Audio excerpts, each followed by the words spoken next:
afternoon, everyone. Welcome to Green and Growin 26. My name is Eric Jones with Turfette Radio. Some of you may know me as the turf teacher. My wife is here, Jennifer Jones, the Turfette, and together we own Turfette Radio. We are the Green Industry Couple, our podcast, and I just want to give a shout out to Turfette Radio. Guys, we welcome you to stop by the booth. We welcome you to download our app, Turfette Radio. It is the only 24/7 live radio station dedicated to the green industry, where we broadcast from events like this throughout the year. Equip Expo, MANTS, Green and Growin, and you can go to our website and you'll see at all the trade shows that we'll be at. And it is Jennifer and I's pleasure to introduce the keynote speaker. Hello, everybody. Getting your bellies full? Y'all good? Are you awake? Can you say hello back? No? I like a lively crowd. I'm trying to get you all ready for Dr. Knuth. But before we do that, it's an honor to kick off today's keynote session and to welcome all of you to today's event. Before we dive into our program, I'd like to take a moment to express our gratitude to a few key contributors. A big thank you to the University of Mount Olive for coordinating the stage decor. I want to acknowledge the hard work and dedication of all of our volunteers. This event would not be possible without the support of the students and the faculty from Pitt Community College, Central Piedmont Community College, and University of Mount Olive. So give them a hand for part of their volunteering here today. We appreciate all of you for your commitment to making Green and Growin 26 a success. So now, it is my absolute pleasure to introduce today's keynote speaker. Dr. Melinda Knuth's research priorities are on business management and consumer behavior research. Dr. Knuth has evaluated trade flows of horticulture products and estimated the economic impact of the North Carolina and the United States green industries. She currently is an assistant professor in horticultural science at North Carolina State University. Dr. Knuth received the 2025-26 Goodnight Early Career Faculty Award at North Carolina State University. So now, I want all of you guys to give her a warm Green and Growin welcome. Please welcome her to the stage. Thank you so much.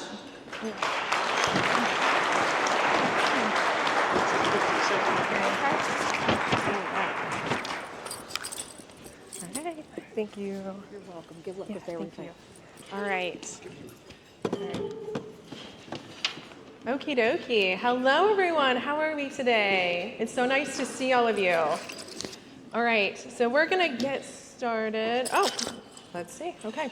So I wanted to start off today by talking about how we are as an industry and what we're up to. To give a little introduction to it, I wanted to introduce the team who did the research. It wasn't only myself. We also had two other economists on the project, Rajan Palajuli, as well as Daniel Tregeagle, as well as an army of undergrad students who helped us conduct this research today. I also wanted to start out by saying a very, very warm thank you. Without your support as members, as well as NCNLA and other organizations in the green industry, this was not able to be done. So if you received a survey from me in the mail and you're like, what is this? And you still filled it out and sent it back, thank you so much. You are part of the reason that we are able to do this project and to get all the information to then turn it over back to you. With this project, and why I keep saying project, is this was a industry effort. This wasn't just, oh, hey, me as Melinda Knuth is asking, here's some funding, here you go. This was industry driven, and it was driven by members at Farm Bureau, as well as NCNLA, the Green Industry Council, the Turfgrass Commission, Council, as well as the Urban Forestry Council. This was a group effort to get this done. And it was funded by the General Assembly. So all of this that we're going to talk about today was funded by tax dollars. So from you all and others in North Carolina for you. So I wanted to just say thank you very much for all of that before we get started. So who is the green industry? When we're talking about the green industry, I think it's always helpful to go over who is this and who is involved. And a lot of times, synonym for it is the environmental horticulture industry, all of the ornamentals that are within. So this includes wholesale nursery and greenhouse, as well as the Christmas tree production, turf grass management, sod producers, irrigation, landscape design, composting, urban forestry, parks and airports, botanical gardens and public parks, construction and maintenance firms, as well as all of the wholesale and retail distribution chains, including our independent garden retail centers. So we are a huge industry. We do a lot. We're very encompassing, and we have a lot of our fingers everywhere. And so this is who we are, as well as all of our trade suppliers are incorporated. So this is who the green industry is and who's encompassed within this study. And I also wanted to take a moment to also talk about this is the impact of our industry and the importance of our industry is much deeper than a lot of what a lot of people think. And it really starts with the concept of plant blindness.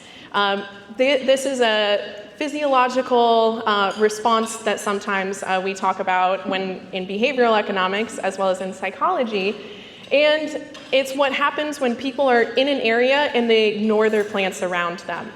And this is something that's been talked about more and more over the past couple of years when much of our society is urbanizing. And the reason that we call it plant blindness is because we realize with the lack of plants that they're not there. But when they're there, we kind of ignore them. And I think that's what a lot of people think about in horticulture, is they're like, I take for granted all the plants around us. And so we, generally, our industry is more in the backdrop of society. But it is deeper than that. Plants do so much for us as a society and as individuals. And so not only environmental benefits that plants provide from the carbon sequestration, as well as purifying the air around us, the health benefits that they provide to us. There's a well-known phenomenon where if there is more tree shade on a street and in a community, the better heart health that community has. There's a direct relationship there, as well as a decrease in the cortisol that's in your saliva when you are around plants. There's also the economic benefits. We mostly think about the fact that, we in the industry are making money off of plants. But the perception of plants, not only in communities, but individually on properties, can increase a home's perceived value by up to $10,000. We matter a lot in society, and regardless of the plant blindness effect that many people disregard our industry for, we are important and we do contribute a lot. So I'm going to step off my soapbox for a moment. I'm very passionate about our industry, and I talk a lot about it on a national scale and how important it is. So the last time that this survey was done, so assessing the impact and the size of the green industry in North Carolina, was in 2005, which was a while ago. And so this is something that was also commissioned by the industry. There was an economist at the time. They said, hey, would you be willing to do this? So if you have ever seen this handout before, this was the original report that was done. Now, this has not been done up to when we started working on this in 2025. So there was over 20 years since the last time that we've assessed the size and scope of our industry.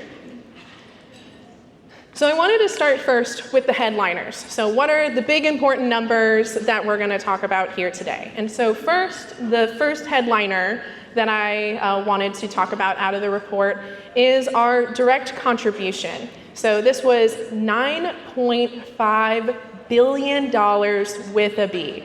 That is massive. So what is the direct economic output? Well, output is the encompassment of total sales, as well as a net inventory change. And the way I like to think about this is really, if you have a pond and drop something in the pond, it's that first ripple in the chain. So it's that first point at which the activity occurs. And that's what we can think about as direct economic output, is this is directly what the industry is contributing. Now there's ripples that further push out than that, but this is the first one and the one that you guys are directly involved with. Other components that are involved in direct economic output include jobs and wages. That's a really big one that comes out of there as well. If you look at our total output as a state, we are $15.8 billion. Woo, that's also pretty big. So what is total output? So direct output is that first ripple there. Well, total output encompasses your direct, your indirect, and your induced effects. Now you might be like, oh God, Melinda, now what? So all of this together is not just that initial ripple in the pond, but it's all of the ripples that happen extending out of that. So not only what you as an industry contribute in your jobs, in your wages, in your direct sales, but then we're also talking about things such as what other industries do you touch, and what are their sales, and what are their employment. And then we're also talking about things such as sales tax and investment and consumption, so at the end consumer level as well. If you want to look at this on a visual metric, because I'm a visual person myself, this is what it would look like. So all of those arrows are all the components of total output. So what's happening within the firm, as well as going to households, so your end consumer. And what's happening in the rest of the world, what's happening with governmental agencies, such as with taxes. And so all of this is incorporated together for that total output effect, which is that $15 billion. Another way to look at that is to look at the direct, induced, or direct, indirect, and induced. And I'm just going to pop this up really quick just to re-emphasize that rippling effect that happens, where we're first talking about what happens in orange at your business and then further moves out from there, so that you can see what is all incorporated into that number. Basically, you can think of it as everything's incorporated into that number. If you compare that $15 billion as compared to other states, because we're always curious, okay, what are we doing in relation to other states? Not only did Daniel and I do an assessment, economic impact assessment of North Carolina, we did of the entire US as well. And some of the states that we're similar in size to are like Illinois, Michigan, New Jersey, and Ohio. These are all about a similar size scope as what we do in North Carolina for our total output. And you might be like, well, why Illinois? Because I didn't think that at first, but then, oh yeah, ball horticulture's there, so that's why that happens. The larger states than us, this is not a surprise, but other states that are larger than us in terms of total output are states like California and Florida, New York and Texas. New York does about $5 billion more than we do, but the other states are pretty far out there in terms of theirs. For example, California does $68 billion in total output, so they're doing a lot over there. So if you want to think about, okay, in terms of ranking, because this also helps in terms of scope, we rank about 9th in total output as compared to other states. So we're doing pretty good. 9th out of 50 is pretty solid in terms of how much we contribute to the US economy. Now there's another number that we like to talk about, and this one is a little bit harder to describe, so bear with me a moment as we go through this. And this is total value added. And value added is described as gross state product or your total output, so that 15 billion, minus the materials and services that are used. Okay, so that 15 billion minus that. And for us in North Carolina, this is about 9.1 billion. So what this tells us is really what is the value of our labor as well as our capital used in producing all of our products in North Carolina. So that's about the same size and scope as what we are doing in direct output, which means that we're using things pretty effectively here in North Carolina, which is great. If you want to look at that again visually, this is what it looks like. So on a visual scale, you can see value added minus those inputs equals that output. So these are our big numbers for our state. So we're contributing pretty significantly in terms of what our output, our value added is in the state. Now, I love to look at tables, so I'm going to force you all to look at tables for a minute. And let's talk about this on a segment basis. So not only as a general industry, all of those from the third slide, all of those all together, let's talk about them in per segment. So we have about 7 segments here in which we commonly segment out our industry. And these are by the tax code that you subscribe to. And I say subscribe because you tell the government this is what category I'm within. And there's roughly 7 that encompass all of our industry together. And so for our employment here, we have about 65,000 people employed within our industry collectively. So 65,000. When you break that down per segment, landscape services holds the most number of employees at about 44,000 people. So they're doing a lot with a lot of people, and it's very labor intensive, of course. We then have lawn and garden equipment and supply retailers. So these are people who are selling lawn mowers as well as weed eaters and equipment of that nature. And that's about 7,000. Our nursery and floriculture production, which we like to call our growers, is mostly how we call them. And they're at about 4,700. Our farm and garden machinery and equipment wholesalers are at about 3,800. Our flower, nursery stock, and florist supply merchant wholesalers, so this would be like florist wholesalers is the easiest way to talk about them. They're about 1,500. Florists are about 1,500. Landscape architecture services are at 13. And lawn and garden equipment manufacturing, so making the equipment for landscape, is about 700 people. So you can see landscape holds the most people in terms of employment. This also directly translates to labor income. So this is in the millions. So when I say 1,800, that's actually 1.8 billion, if you want to think about it that way as well. But it still holds approximately true. There is exceptions to this, of course. So the retailers generally have a higher labor income, and so their labor income is slightly higher than the other categories. If we look at our value added by segment, so still in the same order here, you can see that landscape services kind of rules the roost in terms of value added for our total contribution. So they're at $2.8 billion, and then it roughly follows through after that. So the second largest would be the lawn and garden equipment and supplies retailers, and then our nursery and floriculture production is about 300 million in value added. When you look at the industry output, so this is again, so value added is total output minus those materials and services.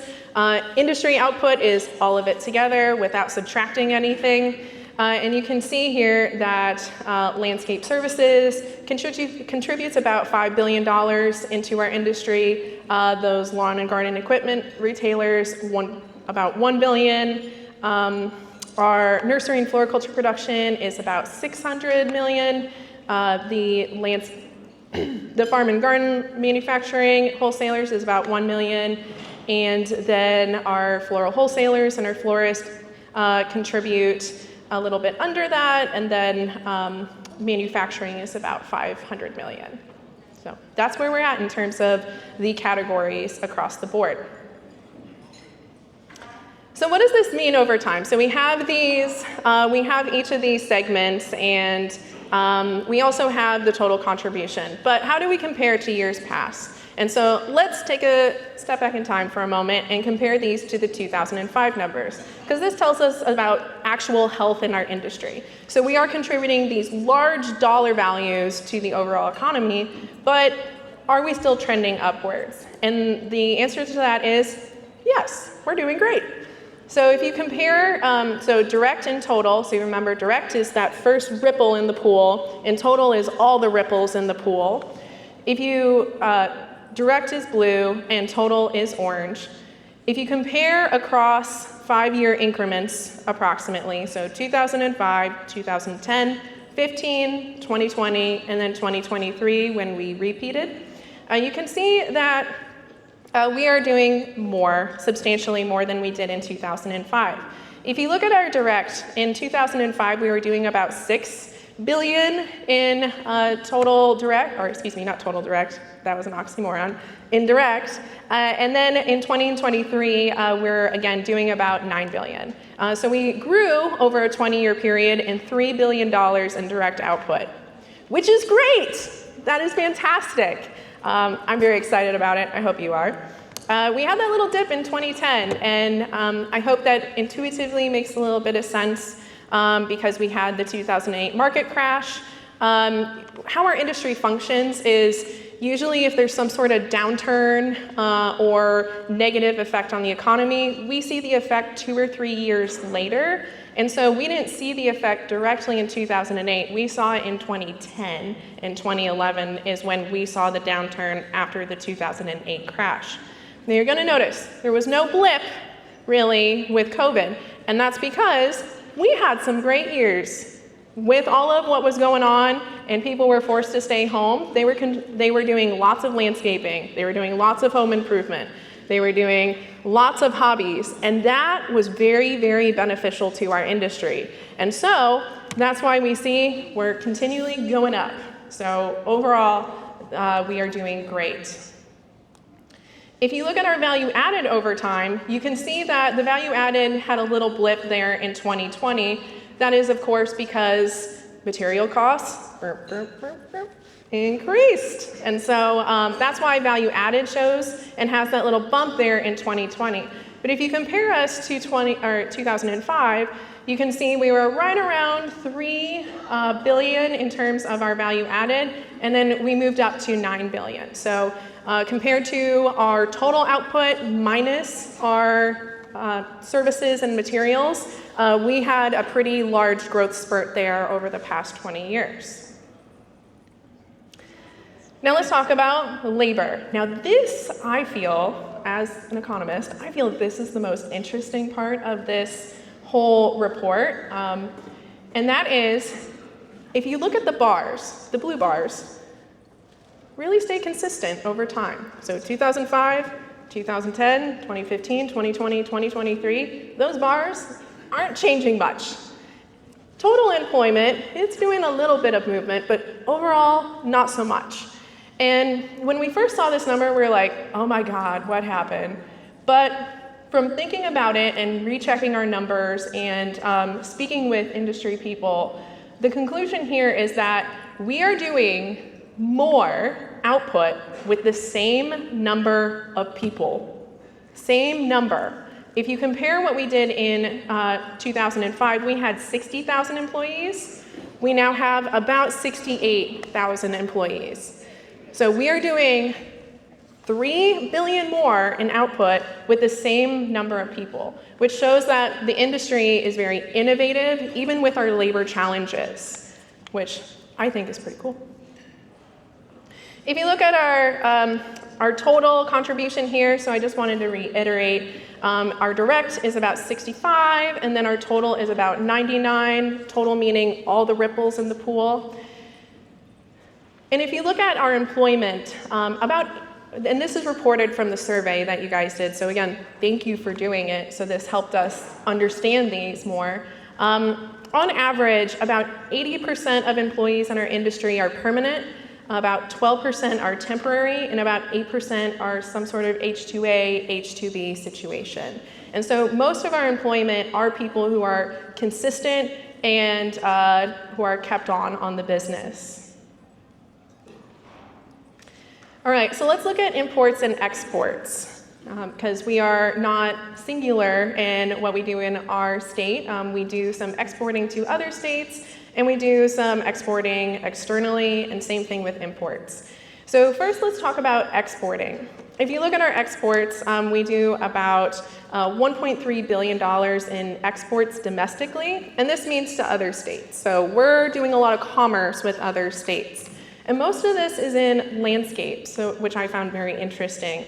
So landscape services holds about 46% of that domestic. So we're doing lots of work with South Carolina and Virginia, as well as other states.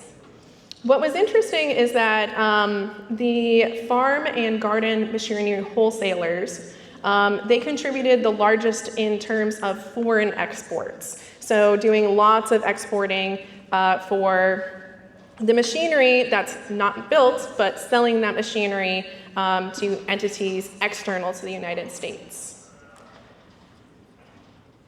When we look at imports, we have a little bit less, and that's not necessarily a bad thing. This is just how our economy works for the green industry in North Carolina. We do about 500 million imports. Most of this is going to be our nursery and floriculture producers who are importing, and a lot of that is happening with foreign imports.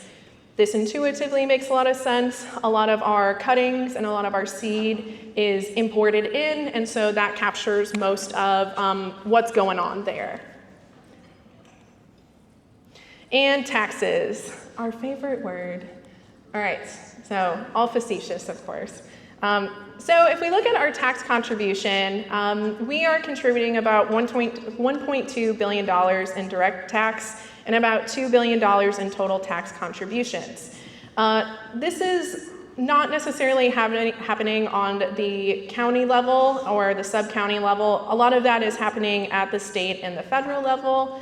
All this means is that our total contribution to the government and to the economy is happening with our tax contribution, and we are contributing significantly.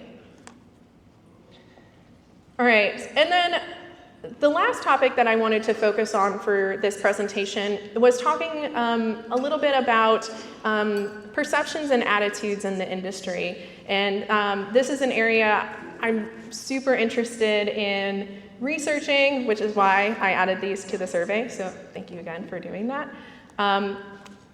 One of the things that I wanted to touch on first was age of business, because I found this very interesting.